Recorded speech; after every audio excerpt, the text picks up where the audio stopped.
Hingga singkat cerita, dia bertemu dengan seorang wanita yang bernama Elizabeth. Elizabeth ini adalah janda anak satu dan mereka menjalin hubungan selama 5 tahun. Menurut Elizabeth sendiri, si Ted ini seperti memiliki dua kepribadian. Terkadang dia ini sangat romantis, sangat baik, dan juga sangat penyayang.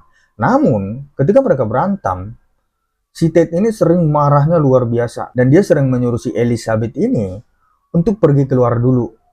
Agar emosinya itu bisa diredakan dulu.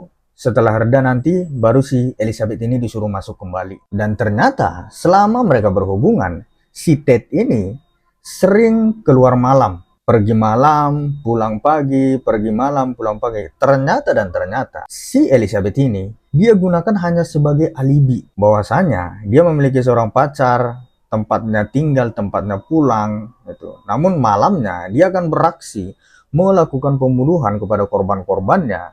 Dan setelah pagi, dia akan balik lagi ke rumah Elizabeth dan berjalan seperti normal, seperti tidak ada masalah sama sekali. Setiap malam si Ted ini pergi keluar dan juga melakukan pembunuhan dengan modus dan operandi yang sama, di mana dia mengandalkan ketampanannya, kekarismatikannya, dan terkadang dia juga menggunakan seperti tangan terluka atau kaki terluka, sehingga dia memancing para gadis-gadis yang pengen dia dekati dengan katakan minta tolong untuk membawakan barangnya ke dalam mobil. Nah, sesampainya di mobil, dia akan menggoda para wanita-wanita ini untuk mau pergi bersamanya. Namun tak kenapa, atau mungkin karena ketampanannya yang luar biasa atau gimana, atau karismatiknya atau cara berbicaranya yang luar biasa, rata-rata dan hampir semua wanita yang dia dekati dan dia ajak itu mau masuk ke dalam mobilnya.